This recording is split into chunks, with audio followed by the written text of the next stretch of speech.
Nuestro hogar siempre fue mi santuario, el lugar donde el caos del mundo exterior no podía alcanzarme.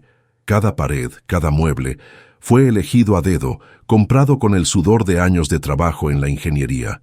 Un testimonio silencioso de mi esfuerzo por construir una vida perfecta, estable y segura para nosotros. Me despertaba todas las mañanas con el sol entrando por la ventana de nuestra habitación, un haz de luz que parecía bendecir el orden que tanto apreciaba. Miraba nuestro jardín con el césped perfectamente cortado y sentía un tipo de paz que solo el control sobre el propio universo puede proporcionar. Creía que la solidez del concreto que calculaba en mis proyectos se reflejaba en la solidez de mi matrimonio, una estructura que imaginaba a prueba de cualquier temblor. Sofía, mi esposa, se movía por esta casa como una bailarina en un escenario que ya no le pertenecía. Había una gracia en sus gestos, pero una ausencia en su mirada que me perforaba lentamente, día tras día.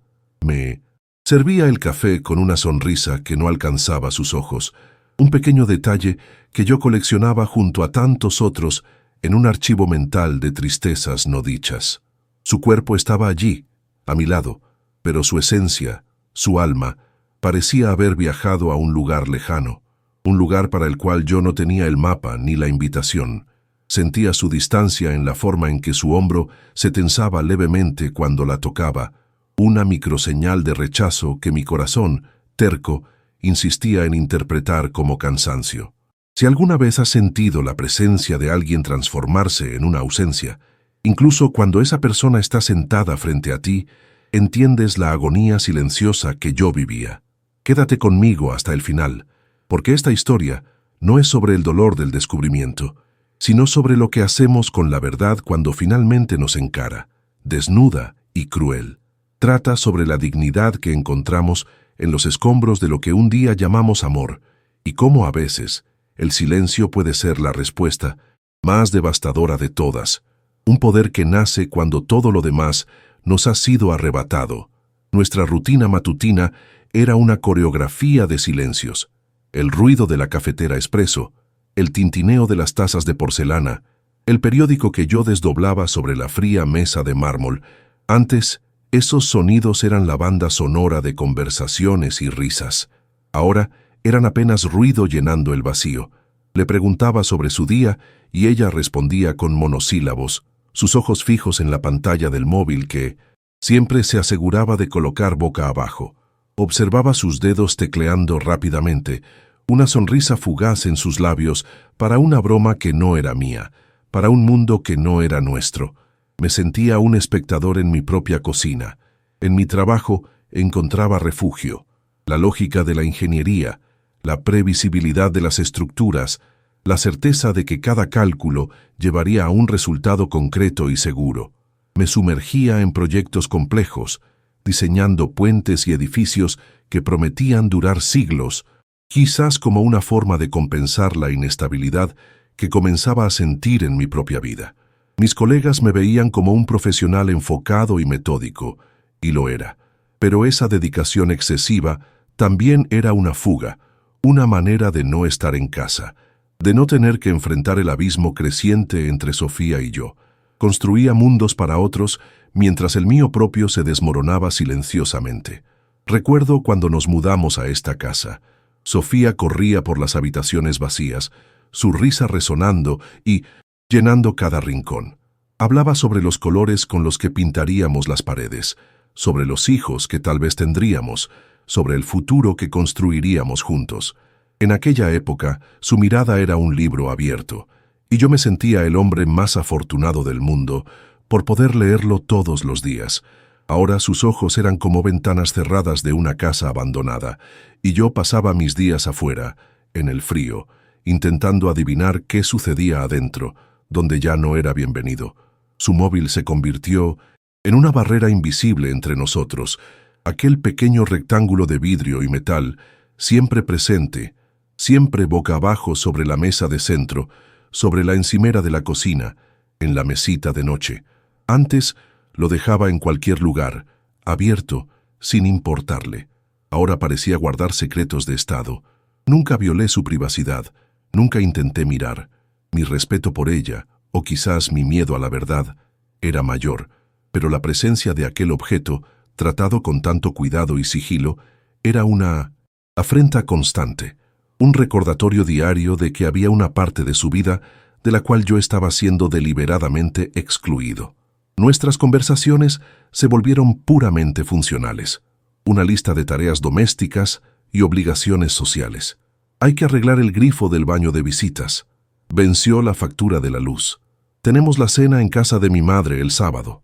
Intenté algunas veces romper esa barrera. Le recordé nuestro primer viaje, aquella pequeña posada en Paraty. Ella sonrió, vagamente, una sonrisa pulcra y distante. Sí, fue lindo, dijo, antes de cambiar de tema a algo trivial. Era como intentar sostener agua con las manos. Cuanto más intentaba conectar, más se escapaba entre mis dedos, dejándome solo con la sensación de vacío y fracaso. Comencé a cuestionarme. ¿La culpa era mía? Me había convertido en un hombre predecible, aburrido. La rutina del trabajo, mi necesidad de orden y planificación habían matado la espontaneidad que ella tanto amaba al principio. Me miraba en el espejo y veía a un hombre de 40 años, con algunas canas, un hombre que había cambiado la aventura por la seguridad. Quizás ella necesitaba más. Quizás yo ya no era suficiente. Esta autoinculpación era un veneno lento, una forma de justificar su distancia, de hacer el dolor más palatable, porque si la culpa era mía, quizás yo podría arreglarlo. Un día, al abrazarla cuando llegó a casa, sentí un perfume diferente en su bufanda. No era el perfume floral que le regalé en su cumpleaños, aquel que decía adorar. Era una fragancia amaderada, masculina, sutil, pero inconfundible. Comenté, intentando sonar casual. ¿Perfume nuevo? Ella se apartó rápidamente, casi asustada. Ah, debo haberme topado con alguien en la oficina. Ya sabes cómo es, el ascensor lleno, respondió, con una prisa que la traicionó. Yo asentí, pero la semilla de la sospecha, que hasta entonces era solo una molestia, comenzó a germinar en un suelo fértil de inseguridad. Nuestra vida social, que antes era vibrante, se encogió hasta desaparecer. Las cenas que nos gustaba organizar para los amigos se convirtieron en un recuerdo lejano. Sofía siempre tenía una excusa, un dolor de cabeza, una reunión importante al día siguiente, cansancio. Poco a poco nos aislamos, y en ese aislamiento, el silencio entre nosotros se volvió aún más ensordecedor. Extrañaba el sonido de la casa llena, las risas, las conversaciones. Ahora, el único sonido era el del televisor, que encendíamos como una barrera, de ruido para no tener que enfrentar la incomodidad de estar a solas el uno con el otro. La observaba arreglarse para salir, supuestamente con sus amigas. Había un cuidado meticuloso en su preparación, una elección de ropa, un maquillaje, un brillo en los ojos que yo no veía desde hacía años.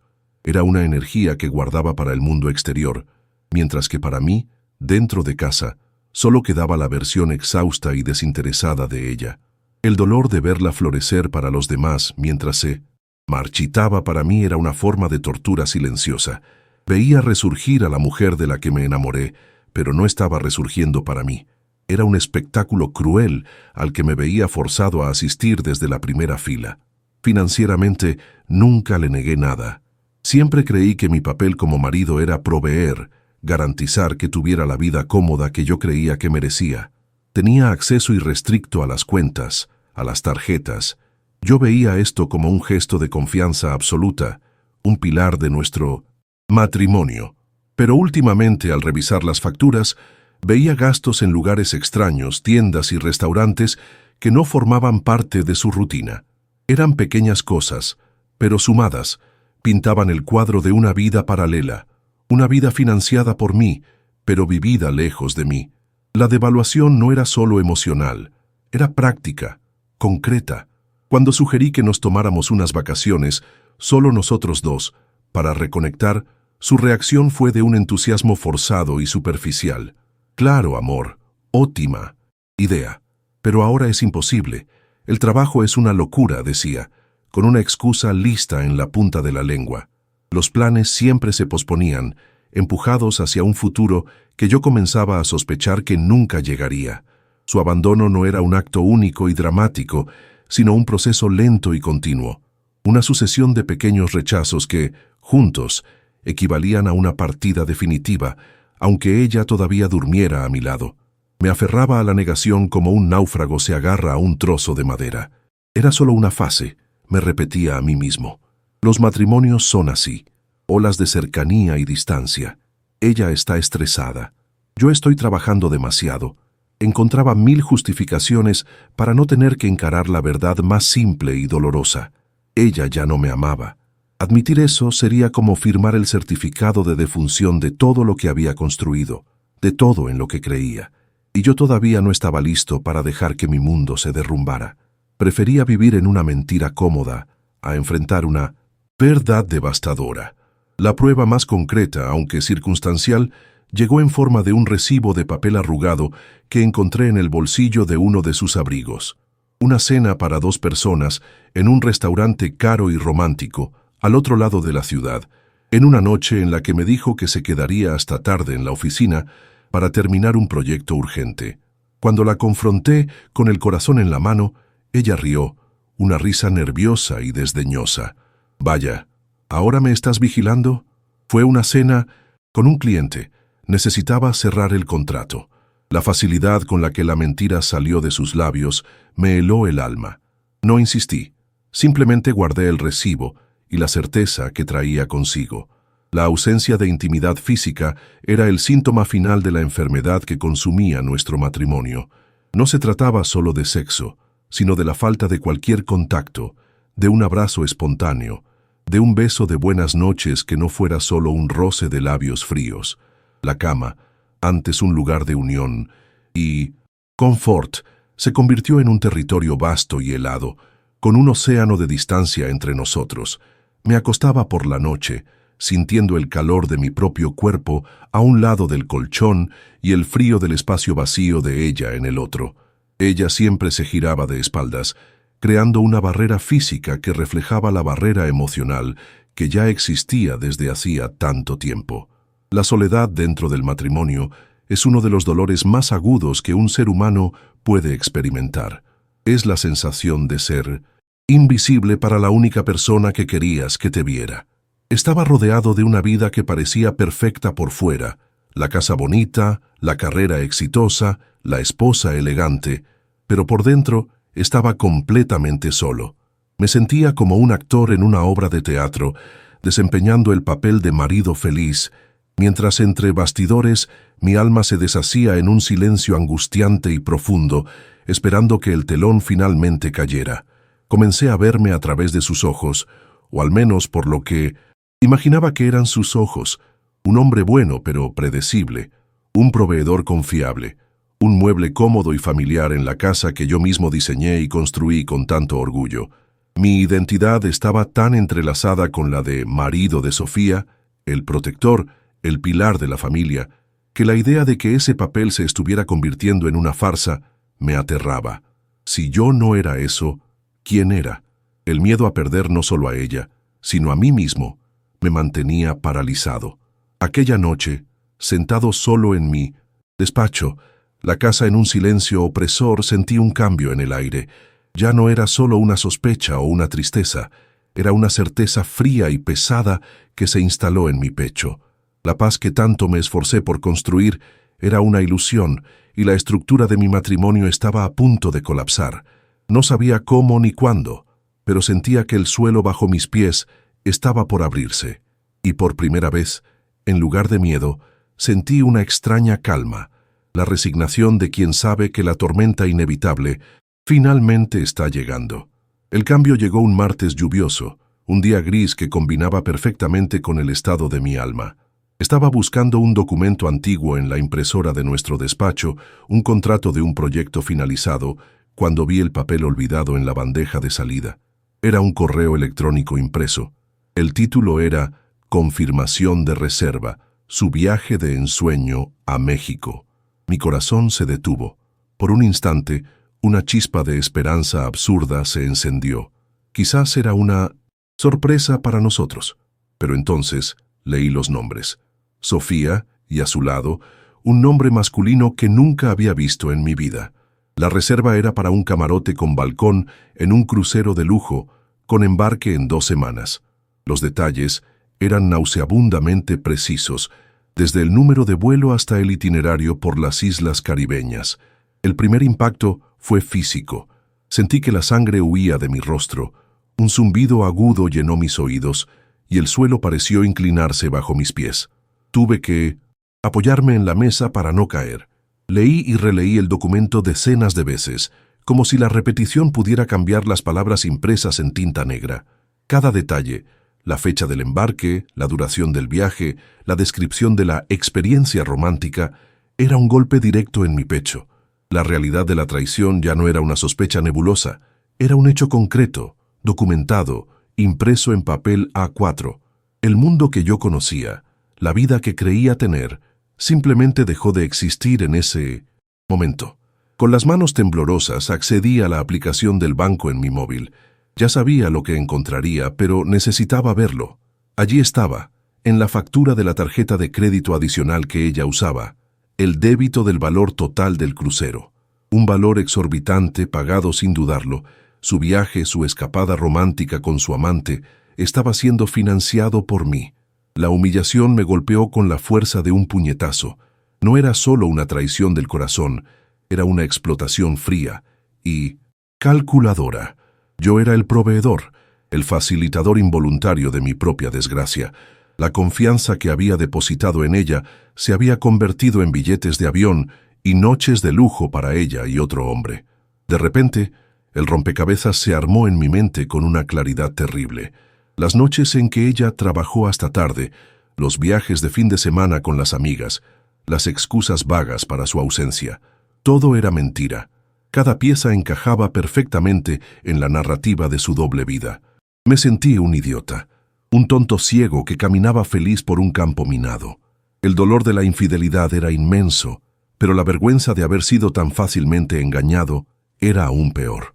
Ella no solo me traicionó, me faltó al respeto, subestimó mi inteligencia y bailó sobre las ruinas de mi confianza con una sonrisa en los labios. Mi primer instinto fue el de una furia ciega. Quise correr hasta el salón, donde ella veía la televisión, y arrojarle ese papel a la cara. Quise gritar, romper cosas, exponer la mentira frente al mundo, pero una fuerza extraña me contuvo. Visualicé la escena, mis acusaciones, sus gritos, las negaciones iniciales, quizás lágrimas de cocodrilo, y luego la rabia, las acusaciones invertidas. Me asfixiabas.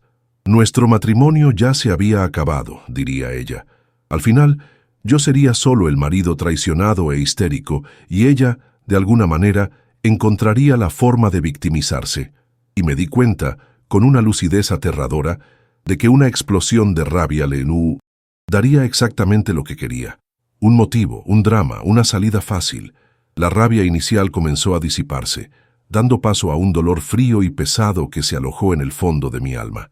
Me levanté y caminé por la casa. Nuestra casa, el lugar que yo construí. Miré las fotografías en las paredes. Nosotros dos sonriendo en viajes, en fiestas, en momentos que ahora parecían una farsa. Cada objeto, cada rincón, parecía contaminado por su mentira. El sofá donde se sentaba para engañarme por el móvil. La cama donde se acostaba a mi lado después de haber estado con él.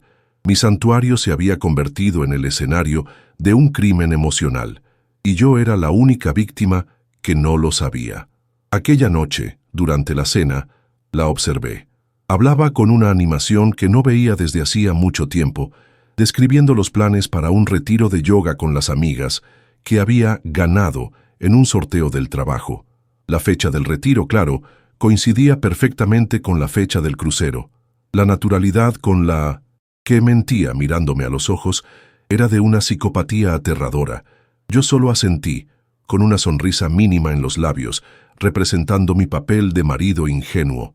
Por fuera, yo era la calma en persona. Por dentro, un universo de dolor y furia colisionaba en un silencio ensordecedor. El nombre del hombre en la reserva, Ricardo, lo repetía en mi mente. Ricardo, no conocía a nadie con ese nombre. ¿Sería alguien de su trabajo? ¿Alguien que ya había visto y no recordaba?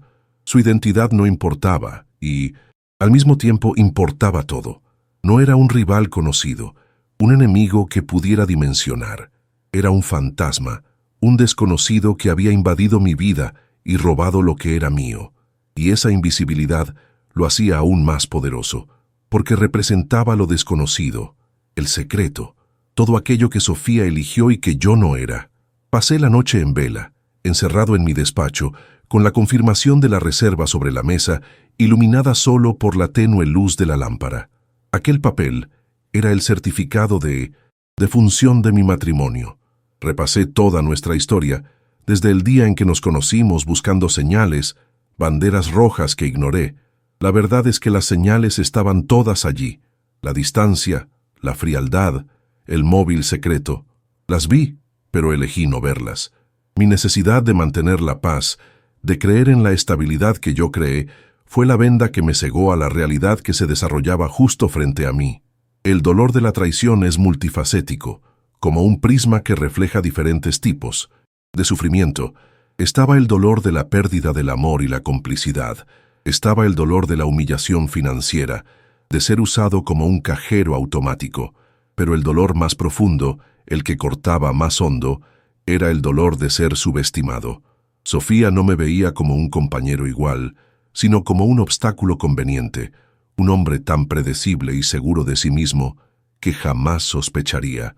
No me traicionó por una pasión arrolladora, me traicionó por desprecio, me creía débil, y esa percepción suya era el mayor de todos los insultos. Me miré en el espejo del baño a las 3 de la mañana.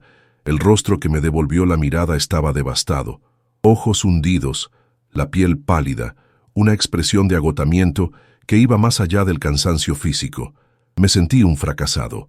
Yo, el ingeniero que calculaba la resistencia de estructuras complejas, no fui capaz de ver la ruina inminente de mi propia casa.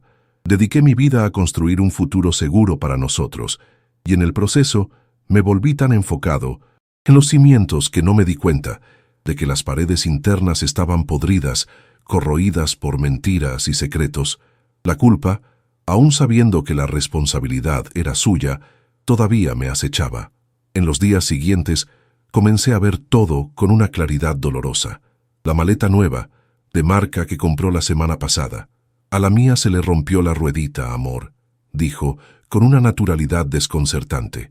La guía de viaje sobre la Riviera Maya que estaba en la mesa del salón. Es de Claudia. Me la prestó para soñar un poco, justificó. Las piezas de su plan estaban esparcidas por toda la casa, escondidas a la vista de todos. Su audacia era ilimitada, alimentada por la certeza de mi ignorancia. Cada nuevo detalle que percibía era como restregar sal en una herida abierta. Recordé nuestras conversaciones sobre tener hijos. Yo siempre quise, pero Sofía lo posponía. Todavía no es el momento adecuado. Quiero enfocarme en mi carrera primero. Ahora, con la frialdad de la retrospectiva, me preguntaba si su negativa no era parte de un plan mayor. Mantenerse libre, sin vínculos más profundos, para que su eventual partida fuera más fácil, más limpia. La idea de que su traición no era un impulso, sino un proyecto a largo plazo, arquitectado con frialdad y precisión, añadía una capa de crueldad que me dejaba sin aire, asfixiado por la premeditación de todo. En el trabajo, actuaba como un autómata. Participé en reuniones, revisé planos, hice cálculos. Un colega me dio una palmada en la espalda y me preguntó si todo estaba bien, que parecía distante. Forcé una sonrisa y dije la frase que todos decimos: todo genial, solo un poco cansado. Las palabras sonaron falsas, huecas. Nadie a mi alrededor sabía del infierno que estaba viviendo. Estaba completamente solo con mi secreto, cargando el peso de una traición que no podía compartir con nadie, aislado en una burbuja de dolor silencioso. La injusticia de la situación me consumía. Me entregué por completo a esta relación. Abdiqué de pasatiempos, de tiempo con amigos, de proyectos personales, todo para invertir en nuestra vida de a dos, para darle a ella la comodidad y la seguridad que yo creía que eran la base del amor. ¿Y cómo me lo devolvió?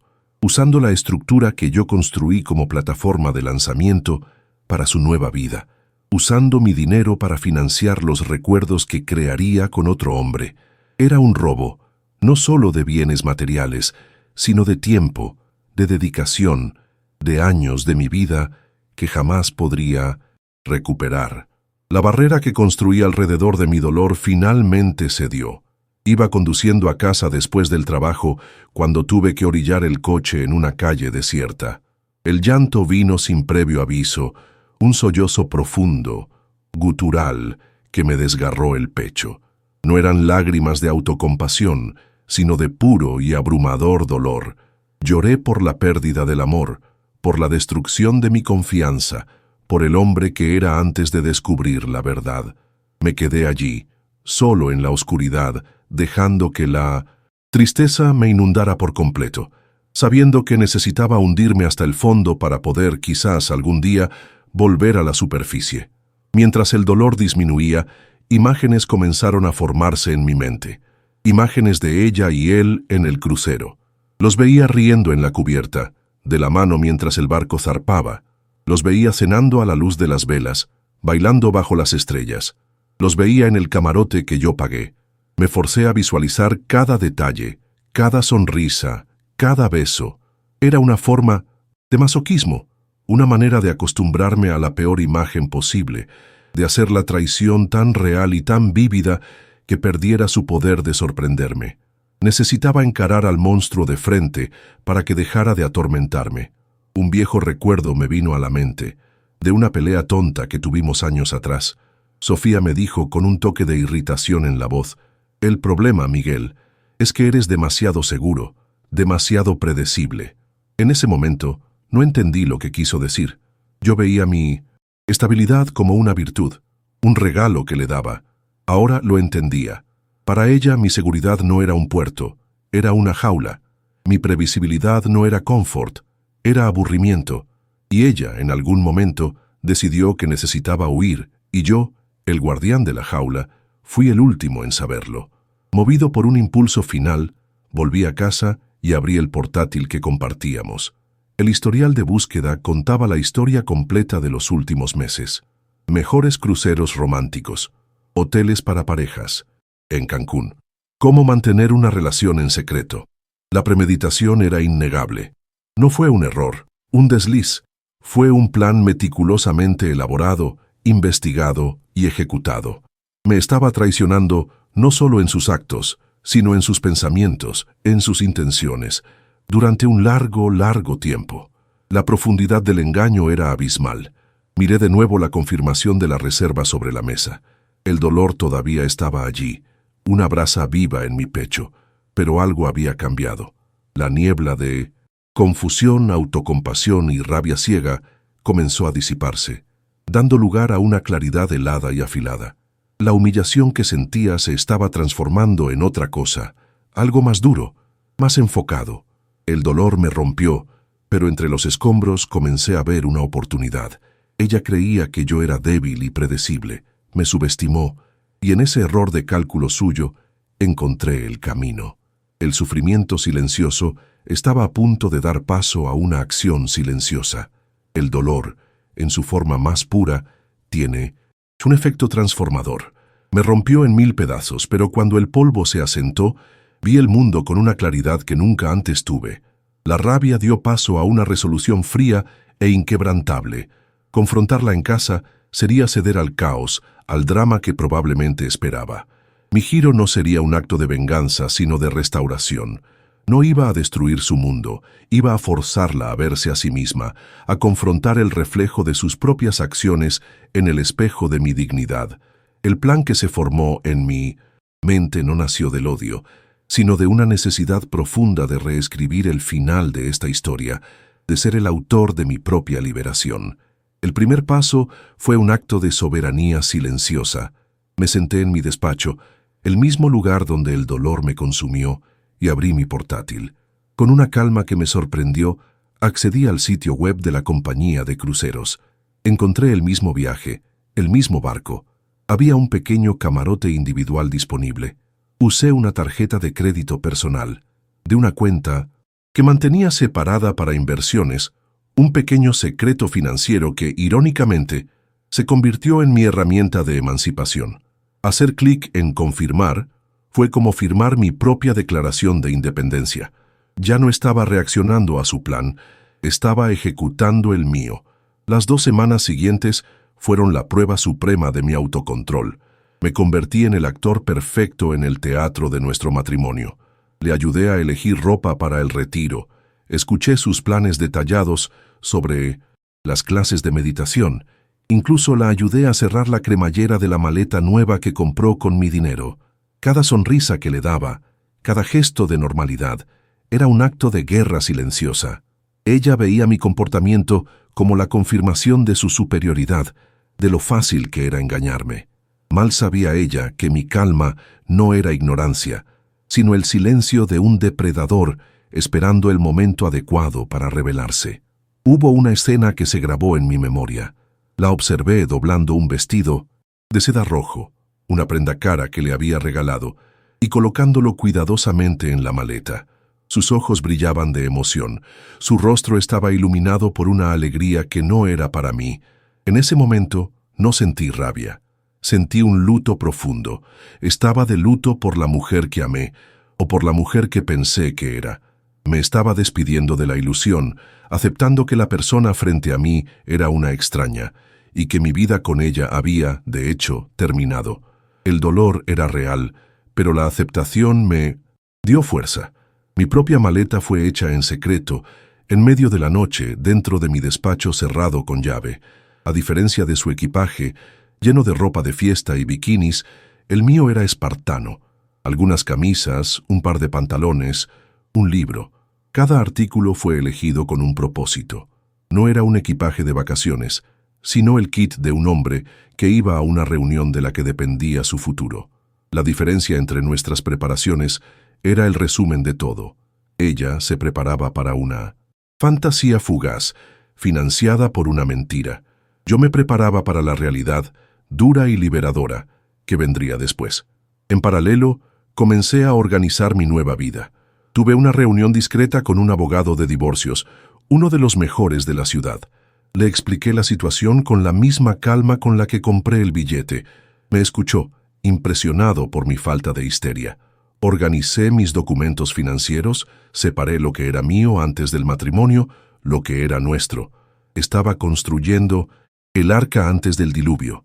Cada paso era deliberado, metódico.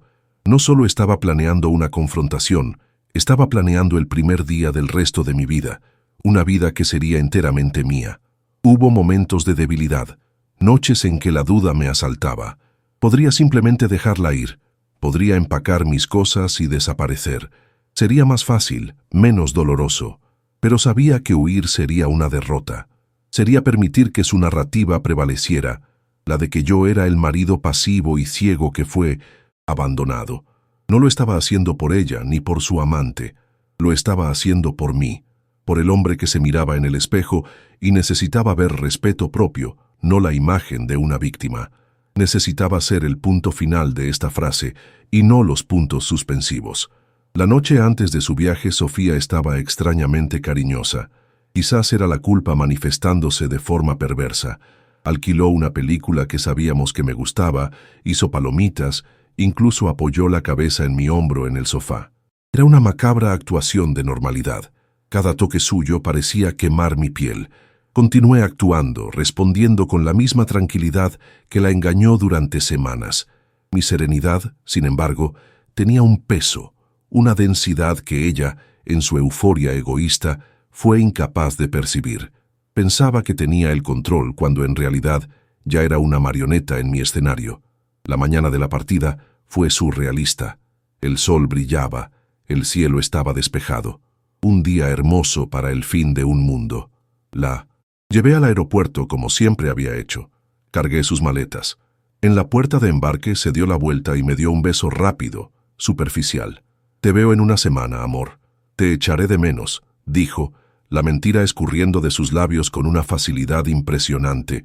Yo solo sonreí. No era una sonrisa feliz ni triste. Era una sonrisa de quien lo sabe todo, una sonrisa de despedida definitiva. «Que tengas un buen viaje, Sofía», dije, y la observé partir, arrastrando la maleta llena de mentiras lejos de mí, para siempre. Después de que su coche desapareció en la curva, no volví a casa. Me dirigí a otra terminal, la de vuelos internacionales. Mi avión partía 3 horas después. Sentado en la sala de embarque, sentí un peso enorme quitarse de mis hombros. La espera, la actuación, el dolor contenido, todo estaba a punto de terminar. Cuando el avión despegó, me recliné en el asiento y cerré los ojos. No estaba huyendo de nada. Por primera vez en meses, estaba avanzando, volando, hacia una confrontación que no sería sobre odio, sino sobre la verdad. Estaba en camino de recuperar mi propia historia. Llegué a la ciudad portuaria al final de la tarde. El aire cálido y salado me golpeó tan pronto como salí del aeropuerto, un contraste violento con el frío que sentía por dentro. El lugar bullía con la energía de turistas felices, el sonido de música latina y conversaciones animadas. Era el escenario perfecto para su fantasía y el escenario perfecto para mi acto final de 1950. Realismo. Hice el check-in en un pequeño hotel con vistas al puerto, un lugar anónimo, funcional. Desde la ventana veía el crucero, un gigante blanco e iluminado, atracado y esperando. Parecía un monumento a su traición. Al día siguiente, el día del embarque, me desperté antes del amanecer. Observé el sol salir sobre el océano, pintando el cielo con colores que no podía apreciar. Me vestí con calma, un pantalón de lino, una camisa sencilla. No quería parecer ni una víctima desaliñada, ni un hombre en busca de venganza. Quería parecer lo que era, un hombre que estaba allí para resolver un asunto pendiente con la dignidad que le quedaba. Tomé mi pequeña maleta, bajé y caminé hacia la terminal de cruceros, cada paso firme y decidido. La terminal era un caos de felicidad organizada. Parejas de la mano, familias riendo, ancianos emocionados por la aventura. La alegría ajena era ensordecedora. Encontré mi lugar, un punto estratégico detrás de un gran pilar de concreto. Desde allí tenía una visión clara de toda el área de check-in, pero permanecía invisible para quien llegaba. Era la posición perfecta para un observador, el papel que me vi forzado a desempeñar en mi propio matrimonio durante tanto tiempo. Entonces, esperé. La paciencia, que ella confundió con pasividad, era ahora mi mayor arma. Y entonces la vi. Sofía entró en la terminal, radiante. Llevaba un vestido blanco, vaporoso, y gafas de sol elegantes. Parecía una estrella de cine. Estaba al teléfono, sonriendo y mirando a su alrededor, claramente buscándolo a él. Verla tan feliz, tan vibrante en la anticipación de su traición, fue como una última puñalada en mi corazón. Pero el dolor fue rápidamente reemplazado por una calma gélida. Era eso. Esa era la cara de la mujer que me había descartado, y yo estaba allí para mostrarle lo que había perdido, no en bienes, sino en carácter.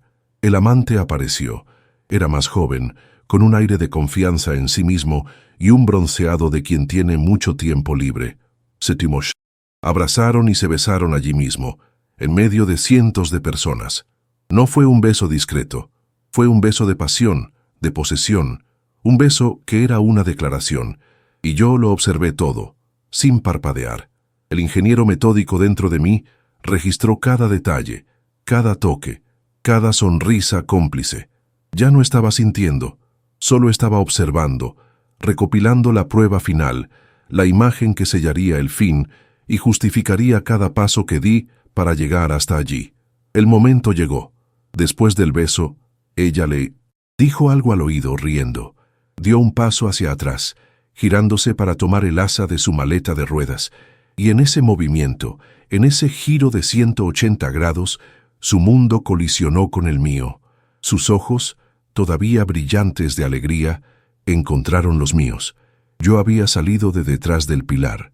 Estaba parado a pocos metros de ella, de pie, quieto, con mi propia maleta junto a mi pie.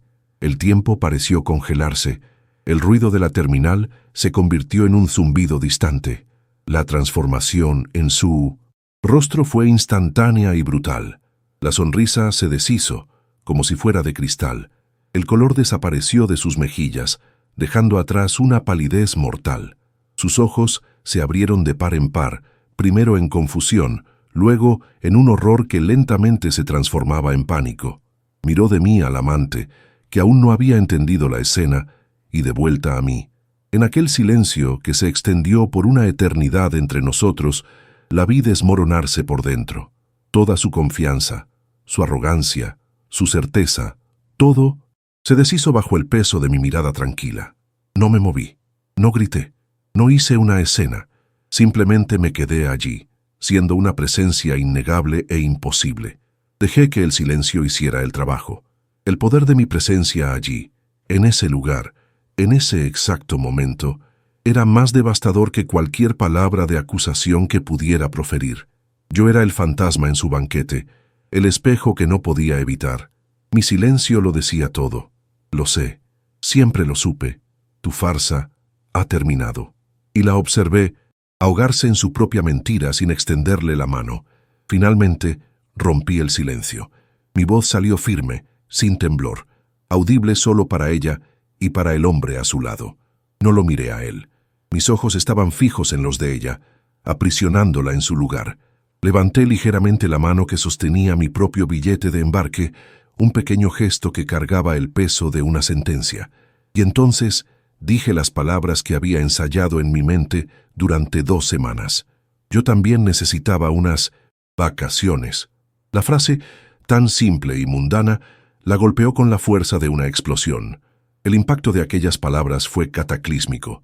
El amante, finalmente comprendiendo la magnitud del desastre, dio un paso instintivo hacia atrás, como si la vergüenza de ella fuera contagiosa. La miró con una expresión de shock y repulsión, el héroe de la aventura romántica de repente transformado en un patético secundario, en un drama sórdido. Sofía permaneció congelada, el rostro una máscara de humillación pública. Estaba atrapada, expuesta bajo las luces fluorescentes de la terminal, entre el marido que creía un tonto y el amante que ahora veía su verdadera cara. El barco de sus sueños se había transformado en su cadalso personal, y no necesité levantar la voz para que se hiciera justicia. No esperé una reacción. No me quedé para presenciar el colapso. En el momento en que mis palabras la dejaron en ruinas, me di la vuelta. Con la misma calma con la que llegué, caminé hacia la puerta de embarque, arrastrando mi pequeña maleta. No miré hacia atrás. Podía sentir el peso de las miradas de cientos de extraños sobre mí, sobre ella, pero seguí caminando. Cada paso era una afirmación de mi decisión, un paso lejos de ella, lejos de la vida que había infectado con sus mentiras. Embarcar en ese barco solo fue el acto final de recuperación de mi autonomía. La dejé atrás, ahogándose en la vergüenza que ella misma creó, y navegué hacia mi propio horizonte. Mi camarote era pequeño, interior, sin el lujoso balcón que ella habría tenido, pero para mí era un palacio de paz. Cerré la puerta con llave y me senté en el borde de la cama, el silencio de la pequeña habitación contrastando con el caos que había dejado atrás. Sentí el barco vibrar suavemente cuando los motores se pusieron en marcha y luego el movimiento lento y constante de nuestra partida. No sentí euforia ni el placer de la venganza. Lo que sentí fue un vacío inmenso, una tristeza profunda por la destrucción de todo lo que un día consideré sagrado. La guerra había terminado y yo era el vencedor, pero la victoria tenía el sabor amargo de la pérdida total. Me preguntaba qué habría hecho ella. ¿Habría embarcado de todos modos, enfrentando la humillación de estar en el mismo barco que yo? ¿Habría vuelto a casa para encontrar un eco de mi ausencia en cada habitación? ¿El amante se habría quedado a su lado o la habría abandonado a la primera señal de complicación? 1000 escenarios pasaron por mi cabeza, pero por primera vez la respuesta no me importaba. Sus elecciones, las consecuencias de sus actos, ya no eran mi carga. La indiferencia que sentí fue el primer y más verdadero soplo de libertad, la percepción de que el nudo que me ataba a ella finalmente se había deshecho. Los primeros días en el crucero fueron un borrón de introspección. Evitaba las áreas festivas, las piscinas llenas de gente riendo, los restaurantes ruidosos. Pasaba mis horas en un rincón tranquilo de la biblioteca del barco o caminando por las cubiertas superiores tarde en la noche, cuando solo la luna y el sonido del mar me hacían compañía. Yo era una isla de silencio en medio de un océano de celebración. No estaba de vacaciones. Estaba en un purgatorio autoimpuesto, un lugar para procesar el luto, para dejar que las heridas respiraran el aire salado del océano y para comenzar a entender cómo sería la vida a partir de ese punto, solo. Una tarde, vi a una pareja discutiendo a gritos cerca de la barandilla del barco. Los rostros estaban rojos, las palabras eran crueles, gestos agresivos cortaban el aire. Otros pasajeros miraban, avergonzados, y yo, observando desde lejos, sentí una ola de alivio.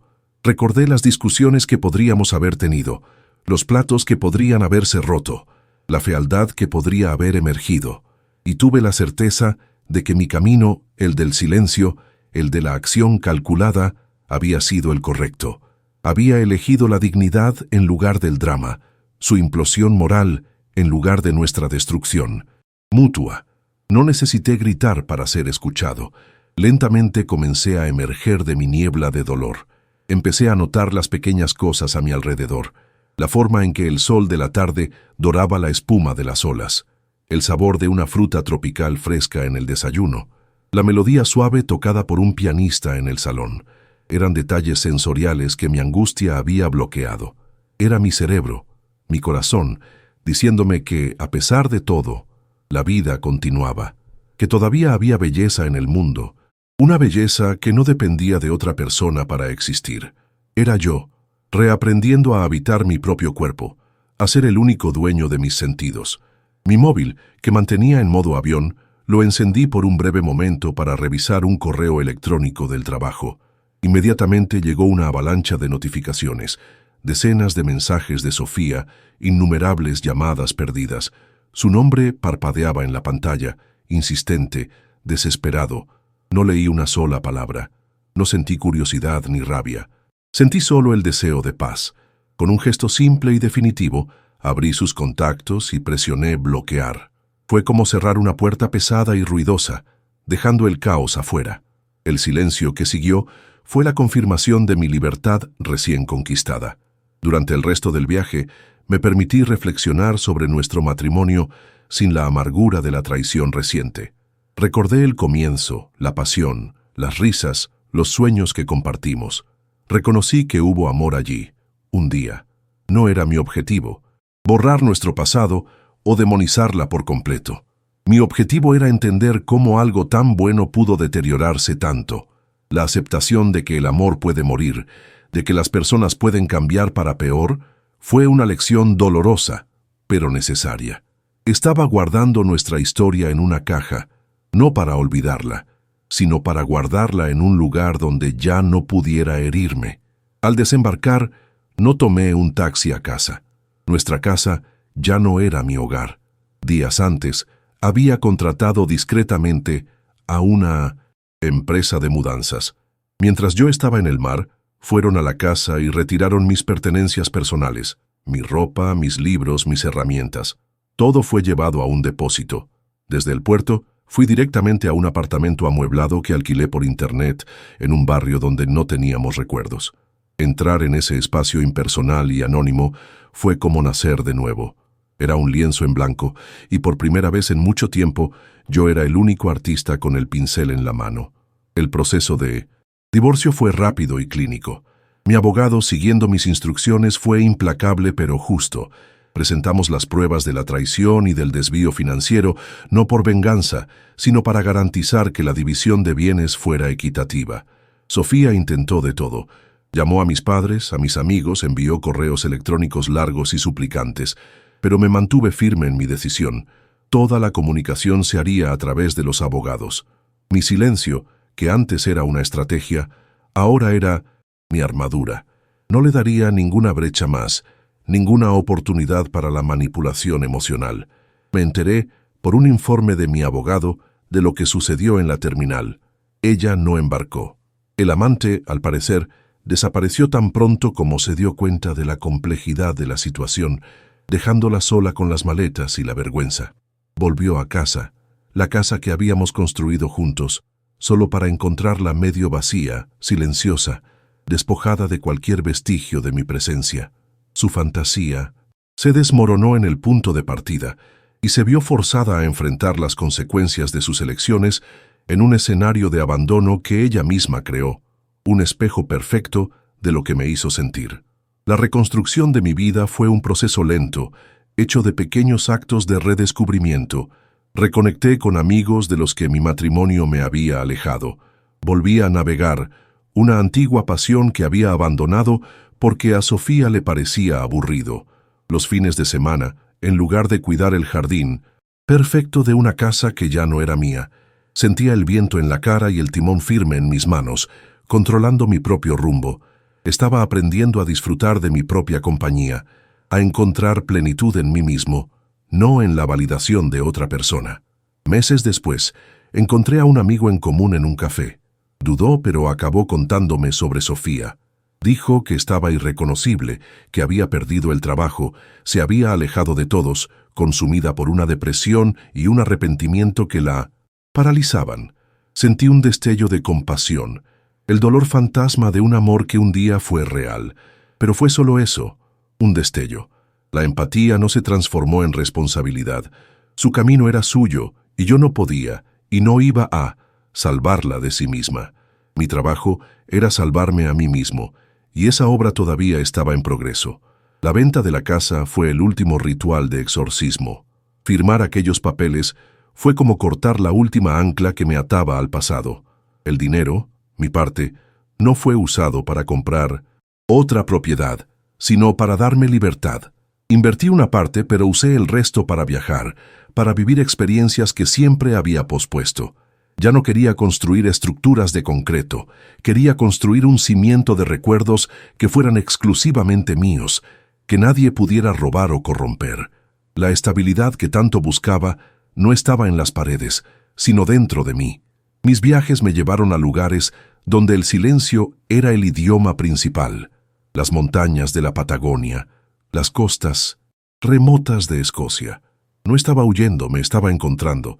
En la inmensidad de la naturaleza me di cuenta de lo pequeño que era mi drama personal. El dolor, que parecía un universo entero, era solo un grano de arena en la playa del tiempo.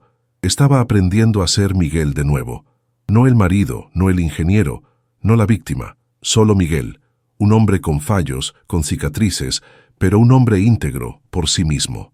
Un día, ella estaba allí, en la recepción de mi nueva oficina.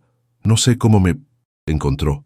Estaba más delgada, con ojeras profundas, la arrogancia reemplazada por una desesperación evidente.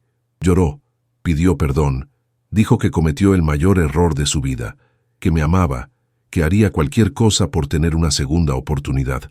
Las palabras salían atropelladas, un torrente de arrepentimiento que quizás era incluso sincero. No la interrumpí. Dejé que vaciara su corazón, que dijera todo lo que necesitaba. Cuando terminó, el silencio flotó entre nosotros, pesado y denso. Miré, no con el amor de antes ni con el odio del descubrimiento, sino con la distancia de un extraño que un día conoció a alguien parecido a ella. Ya no había ninguna conexión emocional, ninguna chispa. Lo que ella había roto se rompió para siempre. Sentía lástima por ella, por la vida que destruyó, pero ya no sentía nada por ella. Era solo un fantasma de mi pasado, y yo ya no estaba atormentado.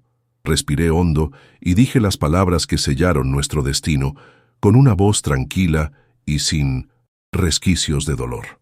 Sofía, creo que te arrepientes, y espero sinceramente que algún día encuentres la paz.